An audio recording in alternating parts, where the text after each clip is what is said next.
By the way, here's a couple more. Hello everyone. I know we're like days late from the two race recaps, but we're gonna start off with the United States Grand Prix, of course. So once the lights went out, Max Verstappen got a great start. Lando Norris fell down to third. Charles Leclerc got up to second, and then there was contact between Carlos Sainz and Kimi Antonelli, which ultimately put Carlos out of the race, and it was announced that he'd be given a 5-play script penalty going into the Mexico City Grand Prix with that collision with Kimi Antonelli. So, yep.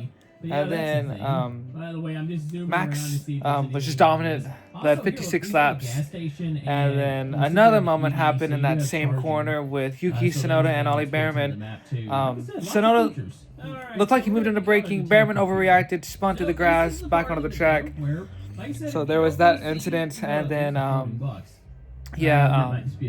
couldn't tell if the stewards, like the FIA, gave Tsunoda a penalty or not, because it was kind of hard to watch two races, because we had the Talladega race from Talladega, Alabama, and of course the U.S. Grand Prix from Austin, Texas. I like the little interview with Glenn Powell, the guy from Twister. You guys probably know him from Twister and all that. But that was an awesome little intro before United States Grand Prix. That was great. And then what else happened? Yeah, that was it. Still 4 drivers, still mathematically alive. Piastri, Norris, Verstappen, and Russell. Charles Leclerc is officially out of the championship. So yes. So, Charles Leclerc out of the Drivers' Championship. Is still now 4 drivers, but at the moment it's still the top 3. It's still close between Piastri, Norris, and Max Verstappen. 40 points separate them. You got to go back to Dutch. You got to go back from Zandvoort, from August. Max was 104 back.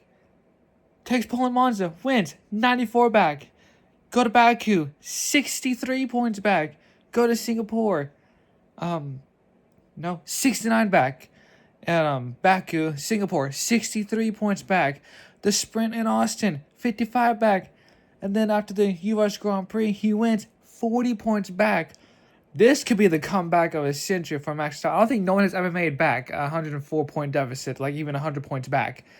It would be a miracle if Max Verstappen does pull this off, because I thought McLaren are just not looking like themselves. They have not won since August.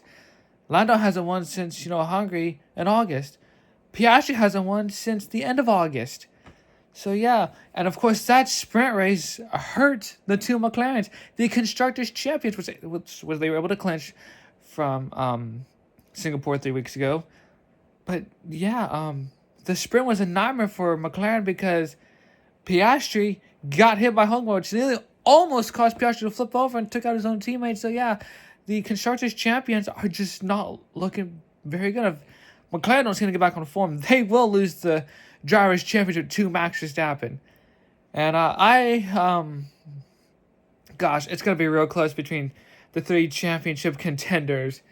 It'd be the first time that we've had, a 3-way fight for the... Actually, I think it'd be the first time we've had a 3-way fight. The last time we've had, multiple drivers, 5 drivers contend for the championship, you gotta go back to at least 2010. Vettel, Weber, Hamilton, Rosberg, and Fernando Alonso. Those 5 drivers all competed for the world title. It'd be a miracle. That was honestly crazy, but I thought the race was pretty good. Really good race.